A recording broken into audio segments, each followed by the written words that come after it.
Hello everyone, welcome back to again on your channel science simplified. तो my dear students, जैसा कि आप सभी को पता है कि प्रीवियस क्लास में ये जो चैप्टर की एक्सप्लेनेशन थी, मेंस की जो चैप्टर थ्योरी थी वो हमने कंप्लीट कर ली है।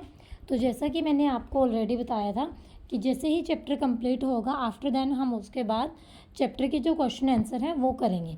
तो आज की क्लास में हम इन टेक्स्ट क्वेश्चन आंसर करेंगे और फिर कल की क्लास में हम एन टेक्स्ट क्वेश्चन आंसर करेंगे। ठीक है बच्चे, तो हमने करना इसको कैसे है, जैसे मैं कोई क्वेश्चन रीड करूँगी तो ये नहीं है कि आप सिर्फ मेरे वाला आंसर सुनोगे और लिखोगे। आपने पहले खुद से ट्राई करनी है उस क्वेश्चन का आंसर देने की। ठीक है बच्चे, फिर आपने देखना है कि आपकी क्या कॉन्सेप्ट है जो वहाँ पे मिस हुआ है, क्या आपने वहाँ पे गलत अप्लाई किया है। ठीक है, तो मैं बाकी उम्मीद तो यही करती हूँ कि जिन स्टूडेंट्स ने मेरी क्लास देखी है ना, उनके कॉन्सेप्ट तो गलत नहीं होंगे। ठीक है बच्चे, क्योंकि मुझे पता है मैंने जब बीच बीच में भी वहाँ पे डिफ़ाइन किया था कि देखो ये क्वेश्चन है, और वहाँ पे मैंने हिंट भी दिया था। ठीक है कि ये ऐसे होगा, इसको ऐसे करना है। ओके बच्चे, तो चलो अब ज़्यादा टाइम वेस्ट नहीं करते, हम स्टार्ट करते हैं हमारे इन टेक्स्ट क्वेश्चन आंसर। तो हमारा फर्स्ट क्वेश्चन है, what is the difference between a reflex action and walking.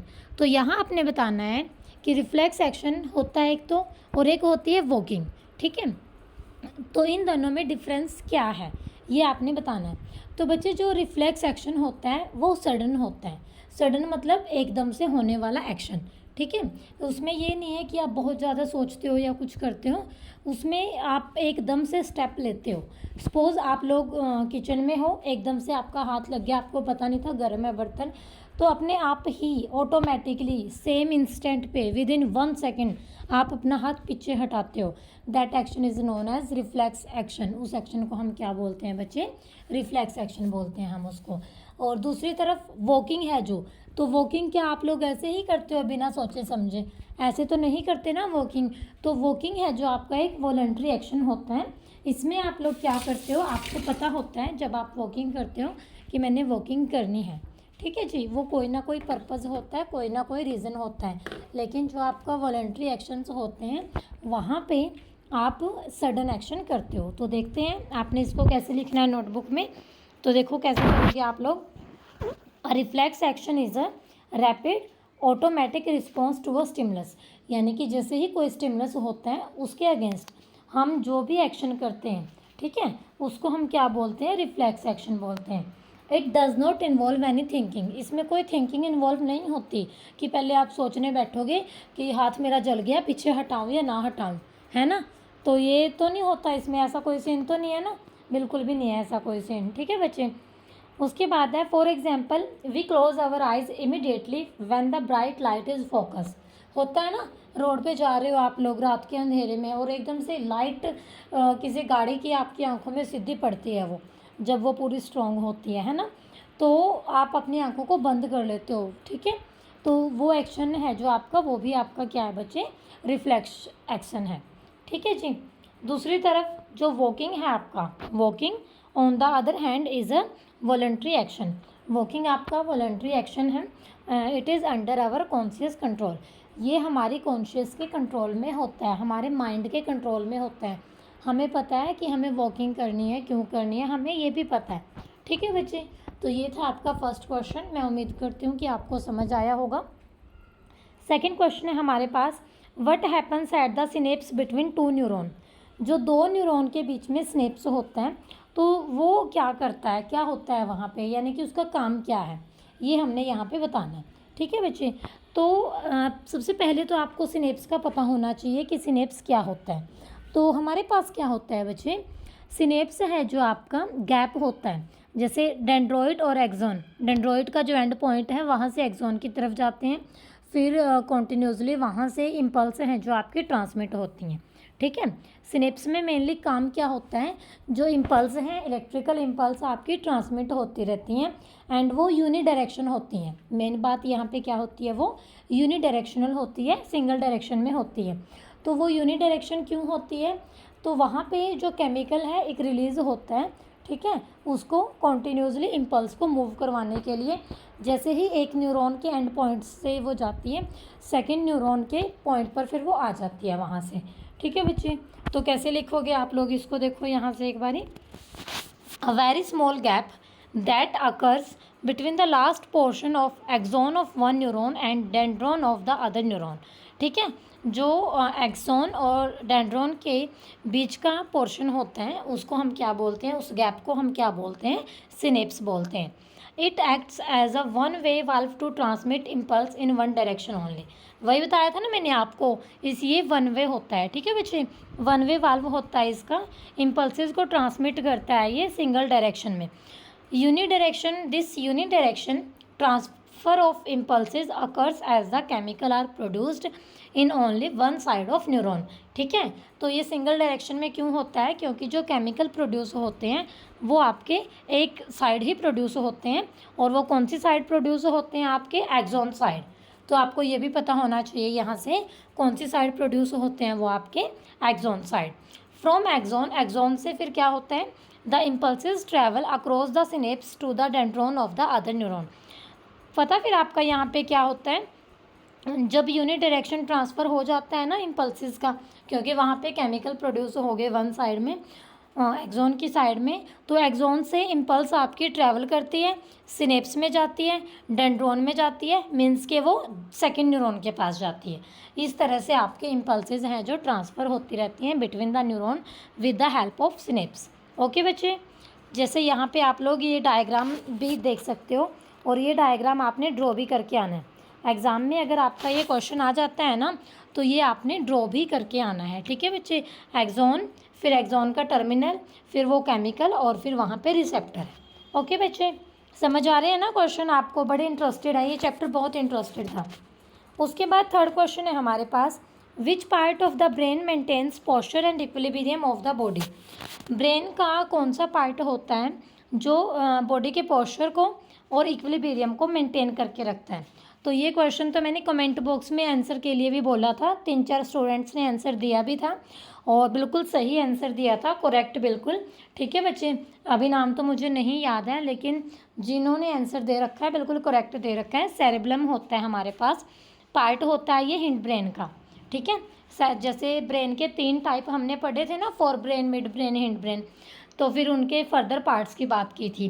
तो सेरेब्रम हमारा पार्ट होता है हिंड ब्रेन का, जो रिस्पॉन्सिबल होता है मेंटेन करने के लिए पोस्चर को और बॉडी के इक्विलिब्रियम को.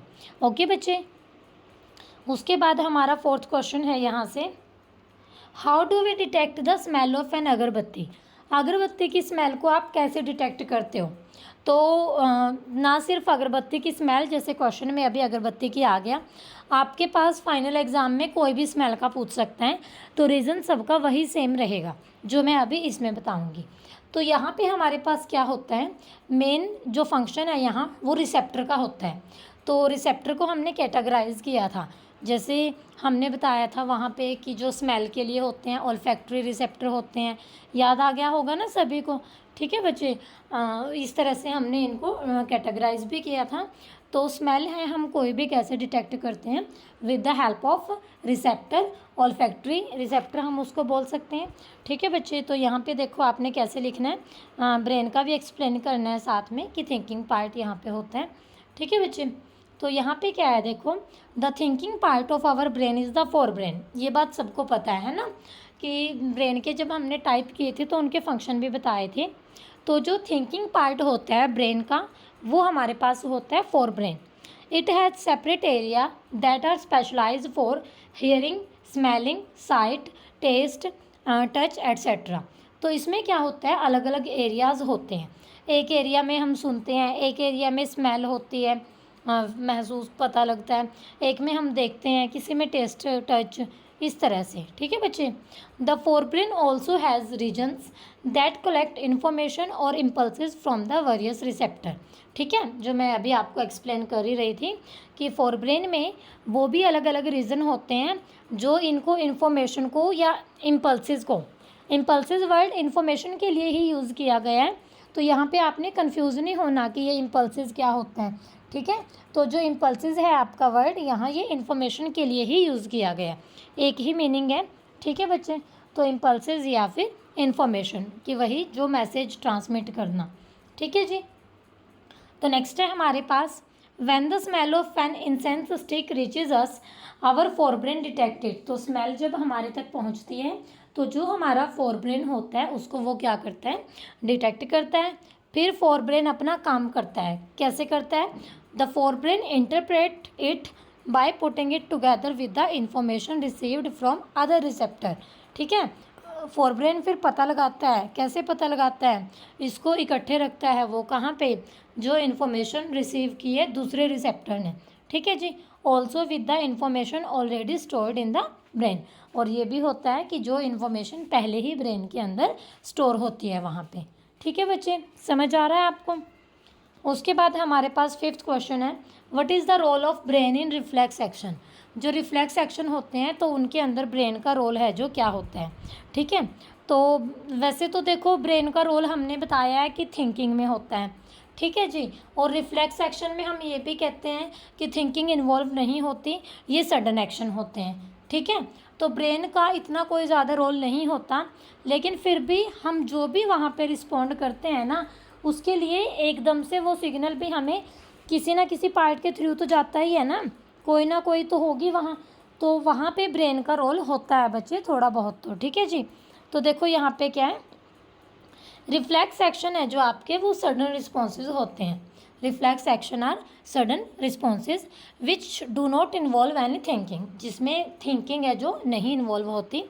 For example, when we touch a hot object, जब हम किसी हॉट ऑब्जेक्ट को टच करते हैं, we withdraw our hand immediately without thinking, as thinking में टेक टाइम। तो हम अपना हाथ एकदम से पीछे हटा लेते हैं ना बिना सोचे, क्योंकि अगर हम सोचने लगे तो उसमें तो टाइम नहीं लगेगा, इतने में हाथ जल जाएगा। हैं, ये भी एक्सपेरिमेंट करके कभी देख लेना कि हाथ गर्म है और सोच के फिर देखते हैं। वो मैडम ने बोला था कि बिना सोचे पीछे करते हैं, मैं तो सोच के देखता हूँ। हैं, ये भी करके देखोगे क्या कभी एक्सपेरिमेंट? तो ऐसा मत करना बच्चे, कहीं मेरा ही नाम हो जाए फिर वहाँ पे। ठीक है, उसके बाद नेक्स्ट है हमारे पास the sensory nerves that detect the heat. तो जो सेंसरी नर्व हैं जो हीट को डिटेक्ट करती हैं are connected to the nerves that move the muscles of the hand. ठीक है, तो वो क्या करती हैं हमारे पास, जो सेंसरी नर्व हीट को डिटेक्ट करती हैं तो वो कौन सी नर्व के साथ कनेक्टेड होती हैं, जो हमारी हैंड मसल्स होती हैं उनका जो कनेक्शन होता है वो सिग्नल को डिटेक्ट करता है नर्व से और क्विकली आउटपुट देता है वो। ठीक है, such a connection of detecting the signal from the nerve and responding to it quickly is called a reflex arc. तो इसको हम क्या बोलते हैं, रिफ्लेक्स आर्क बोलते हैं। यानी कि हमारे पास क्या है, ये एक कनेक्शन है ये हमारे पास, जो सिग्नल को डिटेक्ट करता है नर्व से, इनपुट से, और उसको रिस्पॉन्ड करता है क्विकली, और इसको हम क्या बोलते हैं बच्चे, रिफ्लेक्स आर्क। तो रिफ्लेक्स आर्क हमारे पास क्या है, connection present between the input and output nerve. ये हमारे पास क्या होता है, कनेक्शन होता है इनपुट और आउटपुट नर्व के बीच में। Met in a bundle in the spinal cord. ठीक है जी, स्पाइनल कॉर्ड में एक बंडल की फॉर्म में वहाँ पे वो होता है। ये डायग्राम आपको दिखा रखा है, ये डायग्राम आप NCERT की बुक में वहाँ से करना। ठीक है, यहाँ ये थोड़ा क्लियर नहीं है, जो जब मैंने चैप्टर रीड करवाया था तो वहाँ से करना आप इसको। ठीक है बच्चे, उसके बाद है हमारे पास रिफ्लेक्स आर्क। रिफ्लेक्स आर्क कैसे बनती है, स्पाइनल कॉर्ड में बनती है हमारे पास, और जब इन्फॉर्मेशन है जो इनपुट है जो हमारे ब्रेन तक जाती है। ठीक है जी, अब जो हमारा ब्रेन है वो क्या है, वो अवेयर है, किसके लिए अवेयर है, सिग्नल के लिए, रिस्पॉन्सेज के लिए जो वहाँ पर होते हैं। ठीक है, और जो ब्रेन है वो कोई रोल प्ले नहीं करता रिस्पॉन्स क्रिएट करने में। ठीक है बच्चे, उसके बाद नेक्स्ट क्वेश्चन है हमारे पास, what are plant hormones. Plant hormone हमने बताने हैं, यानी कि ये आपका वो कंप्लीट हो गया ना, रिफ्लेक्स वाला, न्यूरॉन वाला और ह्यूमन ब्रेन वाला। अब प्लांट हार्मोन वाला पोर्शन है, बहुत इंटरेस्टेड था ना ये भी।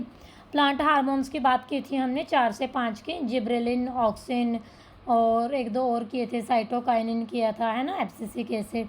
तो वो बताने आपने यहाँ पे प्लांट हार्मोन क्या होते हैं। प्लांट हार्मोन्स और फाइटो हार्मोन्स, फोटो नहीं, phyto hormones are naturally occurring organic substance. तो नेचर में जो ये मिलते हैं ऑर्गेनिक सब्सटेंस हैं। These are synthesise in one part of plant body. ये जो हमारी प्लांट बॉडी होती है उसके एक पार्ट में होते हैं, इन मिनट क्वांटिटी बोल देते हैं हम, and are translocated to other part when required, और दूसरी जगह भेज दिए जाते हैं जब ज़रूरत होती है। The 5 major type of phyto hormones are, तो 5 हमने कौन कौन से पढ़े थे बच्चे मेनली यहाँ पे? Auxin, gibberellin, cytokinin, abscisic acid and ethylene भी कर लेना आपने एडअप, ठीक है बच्चे, इथाइलिन। उसके बाद सेकंड क्वेश्चन है यहाँ पे, how is the movement of leaves of the sensitive plant different from the movement of shoot towards light? एक हमने पढ़ा था ना जब हमने चैप्टर किया उसके ड्यूरिंग हमने किया था, टच मी नॉट प्लांट है वो, छुई मुई बोलते हैं, उसके लीव्स को अगर टच करते हैं फोल्ड अप हो जाती हैं वो, ठीक है। और एक है प्लांट जिसकी शूट है जो लाइट की तरफ होती हैं, तो उन दोनों में डिफरेंस क्या होता है वो हमने बताना, ठीक है बच्चे। मिमोसा कैटेगरी का होता है ये। तो देखो यहाँ पे क्या है, movement of leaves of sensitive plant, यानी कि जो मिमोसा प्यूडिका होता है, touch me not, occurs in response to touch और कॉन्टैक्ट स्टिमुलाई, ठीक है। हम उसको टच करते हैं तो वो एकदम रिस्पॉन्ड करते हैं, लेकिन वो जो उसका रिस्पॉन्ड करना है वो ग्रोथ पे डिपेंड नहीं है, वो ग्रोथ पे इंडिपेंडेंट है। This movement is independent of growth. The movement of shoot towards light is known as phototropism. तो जो मूवमेंट है शूट की लाइट की तरफ, इसको हम क्या बोलते हैं बच्चे? फोटोट्रोपिज्म। क्या बोलते हैं बच्चे हम इसको? Phototropism. This type of movement is directional, ये डायरेक्शनल होती है और ग्रोथ डिपेंडेंट होती है। तो समझ गए, जो आपका सेंसिटिव प्लांट था उसकी आपकी ग्रोथ इंडिपेंडेंट है, और जो आपका ये प्लांट की शूट है जो टुवर्ड्स लाइट होती हैं, तो ये आपका क्या होता है? Movement is directional and growth dependent. Okay बच्चे।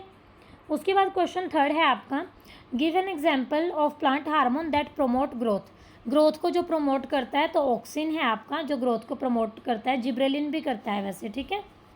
उसके बाद है, how do auxin promote the growth of tendril around a spot, ठीक है बच्चे। ऑक्सिन का बताना है हमने, वो कैसे स्पॉट करता है, उसके अराउंड वो कैसे जाते हैं, ठीक है। तो ऑक्सिन है जो सिंथेसिस कहाँ होती है उसकी, पहले आपने ये बताना है, शूट टिप पे होती है, ऊपर वाले सिरे पे। इसका काम क्या है? सेल को और लॉन्गर करना, it helps the cell grow longer. When a tendril comes in contact with the spot, तो जो टेंड्रिल है आपका जब वो स्पॉट के कॉन्टैक्ट में आता है, auxin stimulate faster growth of the cell on the opposite side. तो जो आपका ऑक्सिन होता है उसकी वो कैसे स्टिमुलेट करता है? फास्टर ग्रोथ हो जाती है उसकी अपोजिट साइड में, so that the tendril form a coil around the spot. तो जो आपका वहाँ से टेंड्रिल होता है वो क्या करता है? वो एक कोयल बना लेता है, वो हमने जो स्पॉट दिया होता है, इससे क्या होता है, जो टेंड्रिल है हमें एक वोट स्प्रिंग की तरह दिखाई देता है, ठीक है बच्चे। तो बहुत इंपॉर्टेंट है ये कॉन्सेप्ट कि जो ऑक्सिन है ग्रोथ को कैसे प्रमोट करता है टेंड्रिल की स्पॉट के अराउंड, ठीक है। ये आप मनी प्लांट में देखते हो, और इसका प्रैक्टिकल मैं आज इवनिंग में आपको शॉर्ट्स के सेक्शन में अपलोड कर दूँगी। Design experiment to demonstrate hydrotropism. Hydro mean water, कि वाटर के टुवर्ड्स जो ग्रोथ होती है, आपने इसका एक एक्सपेरिमेंट बताना है, एक्टिविटी बतानी है। तो देखो इस एक्टिविटी को आपने ऐसे ही लिखना है जैसे ये लिखी हुई है। अपने आप से लिखोगे तो गलतियाँ आपसे ज़रूर होंगी, तो बेटर आप इसको ही कॉपी कर लेना, ठीक है, क्योंकि सिंपल ये ऐसे ही है, मतलब इसके सिवा कोई और तरीका भी नहीं होता इतना कोई। आपने क्या करना है, देखो 2 बीकर लेने हैं, एक को ए नाम देना, एक को बी, ठीक है। Fill beaker A with water, A beaker को आपने वाटर के साथ फिल करना है। Now make a cylindrical shape roll from a filter paper. एक फ़िल्टर पेपर लेना है आपने और सिलेंड्रिकल शेप दे देनी है, ठीक है, क्योंकि फिर वो क्या करता है, एक ब्रिज की तरह काम करता है ए और बी बीकर के बीच में, ठीक है जी। फिर हमने जर्मिनेटिंग सीड डालने हैं फ़िल्टर पेपर के मिडल में, ये देखो ऐसे, समझ गए डायग्राम में, देखो अब तो समझ गए ना। अब जो पूरा सेटअप है कवर कर देना है एक प्लास्टिक कंटेनर के साथ, ताकि मॉइस्चर है जो रिटेन होता रहे। तो रूट हैं जो जर्मिनेटिंग सीड की, वो ए बीकर की तरफ जाएंगी। क्यों जाएंगी भाई? क्योंकि ए बीकर में पानी है, ठीक है बच्चे। ये एक्सपेरिमेंट हमें बताता है हाइड्रोट्रोपिज्म के बारे में। ओके बच्चे। उसके बाद आपके नेक्स्ट क्वेश्चन है, how does chemical coordination take place. हमने बताना है कि केमिकल इन एनिमल्स, जो केमिकल कोऑर्डिनेशन है वो एनिमल्स में कैसे होता है।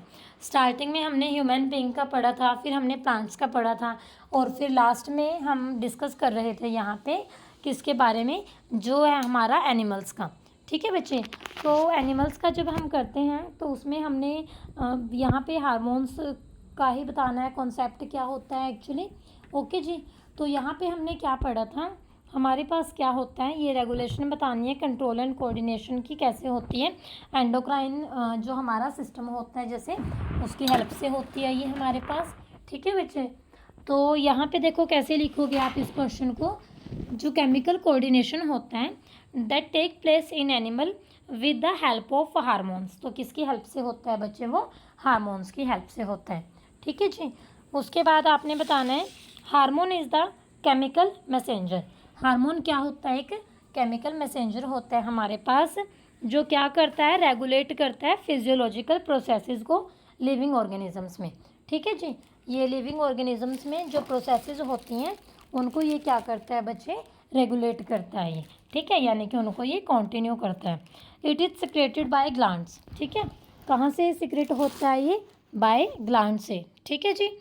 The regulation of physiological process and control and coordination by hormones comes under the endocrine system. तो ये जो रेगुलेशन है ना, और तो ये किसके अंडर आती है हमारी, ये हमारी आती है एंडोक्राइन सिस्टम के अंडर। ठीक है, ये पूरा कॉन्सेप्ट है जो किसके अंडर आता है, ये एंडोक्राइन सिस्टम के अंडर। ठीक है बच्चे, उसके बाद नेक्स्ट आपने बताना है the nervous system along with the endocrine system in our body control and coordinate the physiological process. तो जो ये नर्वस सिस्टम होता है हमारी बॉडी के अंदर, तो ये क्या करता है, हमारी बॉडी में कंट्रोल और कोऑर्डिनेट की प्रोसेस को कंटिन्यू करता है। ठीक है बच्चे, तो ये था आपका केमिकल कोऑर्डिनेशन किसके अंदर, एनिमल्स के अंदर। ओके जी। उसके बाद है why is the use of iodise salt advisable. आपने देखा है ना कि घर पे जब भी नमक की थैलियाँ वगैरह लेके आते हैं तो उस पर लिखा होता है आयोडीन युक्त नमक। तो वो आयोडीन युक्त नमक क्यों लिखा होता है, क्यों प्रेफर करते हैं हम उसको, तो उसको अगर हम ना लें तो हमारी बॉडी में आयोडीन की कमी हो जाती है। ठीक है, और आयोडीन की कमी होने से हमारी बॉडी में डिसीज़ हो जाती है, गोइटर नाम की डिसीज़, गोइटर नाम की डिसीज़ हो जाती है वहाँ पे हमारी बॉडी के अंदर। ठीक है बच्चे, तो देखो आपने इसको कैसे लिखना है। Iodine stimulates the thyroid gland to produce thyroxine hormone. जो आयोडीन होता है ना, उसका काम क्या होता है, थायराइड ग्लैंड में से थायरोक्सिन हार्मोन को प्रोड्यूस करवाना। ठीक है, उसके बाद आपने बताना है इट रेगुलेट कार्बोहाइड्रेट्स फैट। ये रेगुलेट करता है, किसको रेगुलेट करता है, ये कार्बोहाइड्रेट्स को, फैट्स को। ठीक है बच्चे, एंड उसके बाद आपने बताना है हमारे जो प्रोटीन मेटाबॉलिज्म होता है हमारी बॉडी के अंदर उसको। ओके जी। देन नेक्स्ट है हमारे पास deficiency of this hormone result in the enlargement of thyroid gland. तो इसकी जो कमी होती है, अगर इस हार्मोन की कमी हो जाए तो हमारे अंदर थायराइड ग्लैंड में वहाँ पे प्रॉब्लम आ जाती है। और प्रॉब्लम क्या आती है, गोइटर की प्रॉब्लम। ठीक है, और गोइटर हमारे पास कैसी डिसीज़ है, गोइटर में प्रॉब्लम क्या आती है हमें, जो हमारा गला है, जो हमारा मतलब गर्दन है, वो क्या होती है, सूज जाती है। गर्दन क्या हो जाती है बच्चे, सूज जाती है आपकी वहाँ से। ठीक है जी। उसके बाद नेक्स्ट क्या होता है, this can lead to a goitre a disease characterise by swollen neck. ठीक है जी। Therefore iodised salt is advised for normal functioning of thyroid gland. तो अगर आप चाहते हो ना कि आपकी थायराइड ग्लैंड की नॉर्मल फंक्शनिंग रहे, तो आप सभी को क्या करना चाहिए, आयोडीन की कमी नहीं होने देनी चाहिए अपनी बॉडी के अंदर। ठीक है बच्चे, तो ध्यान रखना चाहिए इस चीज़ का कि साल्ट जो ले रहे हो वो कैसा साल्ट ले रहे हो। घर पर अगर किसी के घर में पढ़े लिखे नहीं हैं, नहीं पता होता, तो आप लोगों का फ़र्ज बनता है बताने का, अगर आपको नॉलेज है इस चीज़ की। ठीक है बच्चे। उसके बाद नेक्स्ट है हमारे पास how does our body respond when adrenaline is secreted into the blood. हमारी जो बॉडी है वो कैसे रिस्पॉन्ड करती है, ये हमने बताना है यहाँ पे। जब एड्रेनलिन होता है जो ब्लड के अंदर एंटर करता है उस टाइम पे हमने बताना है। तो आप सभी को पता है कि एड्रेनलिन हमारे पास क्या है, एक हार्मोन है। एड्रेनलिन एक हार्मोन है जो एड्रेनल ग्लैंड से रिलीज होता है। ठीक है, तो जब भी कोई डेंजर होता है या इमरजेंसी होती है, किसी भी टाइप की स्ट्रेस वगैरह होता है, उस टाइम पे ये क्या होता है, रिलीज होता है। तो जब हमारे पास क्या होता है, it is secreted directly into the blood and is transported to different part of the body. ठीक है, ये सीक्रेट कहाँ होता है, डायरेक्टली ब्लड में, और फिर वहाँ से ट्रांसपोर्ट कर दिया जाता है ये कहाँ पे, डिफरेंट पार्ट में बॉडी के। When secreted in large amount, जब ये काफ़ी ज़्यादा अमाउंट में रिलीज़ हो जाता है तो उसका फिर क्या नुकसान होता है, हमारी बॉडी की जो हार्ट बीट है स्पीड अप हो जाती है, ठीक है, और सप्लाई है जो ऑक्सीजन की ज़्यादा हो जाती है, ज़्यादा से ज़्यादा सप्लाई होती रहती है। ब्रीथिंग है जो हमारी इंक्रीज़ करती रहती है वो भी, और डायफ्राम है जो कॉन्ट्रैक्ट होता रहता है, और रिब मसल्स भी, ठीक है बच्चे। It also increase the blood pressure, यानी कि बीपी भी बढ़ जाता है। तो समझ आया बीपी कैसे बढ़ता है? बीपी बढ़ता है आपका जब एड्रेनलिन है जो सिक्रेट हो जाती है और ज़्यादा हो जाती है। All this responses enable the body to deal with any stress और एमरजेंसी, ठीक है जी। तो एड्रेनलिन का रिलीज़ होना बहुत ज़रूरी है, ठीक है, लेकिन एक कंट्रोल अमाउंट में। तभी चैप्टर का नाम क्या है, control and coordination. Next question है हमारे पास, ये एक ही रह गया शायद, हाँ। Why are some patient of diabetes treated by giving injection of insulin? जो ना डायबिटीज़ के पेशेंट होते हैं, जैसे जिनका शुगर लेवल हाई हो जाता है, लो हो जाता है, शुगर कंट्रोल में होनी चाहिए बोलते हैं ना हाई होनी चाहिए ना वो लो होनी चाहिए, ठीक है। तो जिसकी ये प्रॉब्लम हो जाती है फिर इनको इंसुलिन के इंजेक्शन दिए जाते हैं। तो इंसुलिन के इंजेक्शन क्यों दिए जाते हैं, क्या बेनिफिट होता है इनका? तो यहाँ पे क्या है देखो, diabetes is a disease in which the level of sugar in the blood is too high. तो हमारे ब्लड के अंदर जो शुगर का लेवल है वो काफ़ी हाई हो जाता है, ठीक है जी। Insulin a hormone secreted by the pancreas. तो इंसुलिन क्या है, एक हार्मोन है जो कहाँ से सेक्रेट होता है, रिलीज़ होता है पेनक्रिया से, और इसका काम क्या होता है, ये रेगुलेट करता है ब्लड शुगर लेवल को, ठीक है बच्चे। ब्लड शुगर लेवल है जो उसको ये क्या करता है, रेगुलेट करता है। दिस इज़ द रीज़न, यही रीज़न होता है ब्लड की जो शुगर का लेवल है ब्लड के अंदर वो आपका रेगुलेट हुआ रहता है, ना फिर वो कम होता ना आपका वो ज़्यादा होता, ठीक है बच्चे, अगर इंसुलिन दे दी जाए। बट अगर इंसुलिन नहीं देंगे फिर पता ही है आपको, टू मच हाई और too much low. This is the reason why diabetic patient are treated by giving injection of insulin. तो यही रीज़न होता है कि जो डायबिटिक पेशेंट होते हैं उनको इंसुलिन के इंजेक्शन है जो दे दिए जाते हैं, उनको क्या किया जाता है, इंसुलिन के इंजेक्शन दे दिए जाते हैं। तो ये थे बच्चे आपके इन टेक्स्ट क्वेश्चन आंसर। मैं उम्मीद करती हूँ कि सभी क्वेश्चन आपको समझ आए होंगे। अब आपके सिर्फ एन टेक्स्ट क्वेश्चन रह गए, एक क्लास और ले लेंगे हम, ठीक है, कल को ले लेंगे, तो उसमें हम सभी एन टेक्स्ट कर लेंगे। तो सभी ने अपनी नोटबुक है जो प्रिपेयर कर लेनी है। कोई आपका क्लास टेस्ट है, अब ये एक्सक्यूज़ नहीं होना चाहिए आपके पास कि हमें तो क्वेश्चन नहीं आते थे, मैम ने करवाए नहीं थे। कोई बात नहीं, मैम ने नहीं करवाए थे, यूट्यूब वाले मैम ने तो करवा दिए हैं ना। तो बच्चे चैनल के साथ कॉन्टीन्यूसली कनेक्टेड रहा करो। मोबाइल फ़ोन आप लोग सभी उठाते हो हाथ में, पता है, मतलब आज का टाइम ही ऐसा है कि बच्चे रह नहीं पाते उस चीज़ बिना, ठीक है। तुम मतलब कुछ ज़्यादा ही हैबिचुअल हो इसके मोबाइल की, तो उसको यूटिलाइज़ भी किया करो। ये नहीं है कि शॉर्ट स्क्रॉल करते जा रहे हो, बस गेमिंग की देखे जा रहे हो या मूवीज़ देखे जा रहे हो, ठीक है बच्चे। तो अपने काम का भी उसको यूज़ किया करो, जो मोबाइल में आपके काम की चीज़ें भी बहुत आती हैं, ठीक है बच्चे। तो मैं उम्मीद करती हूँ कि आपको क्वेश्चन समझ आए हैं। किसी भी स्टूडेंट को किसी भी क्वेश्चन में कोई भी डाउट हो, you can comment in comment box, ठीक है।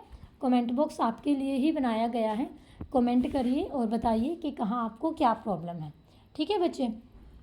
So thank you very much, stay connected with science simplified.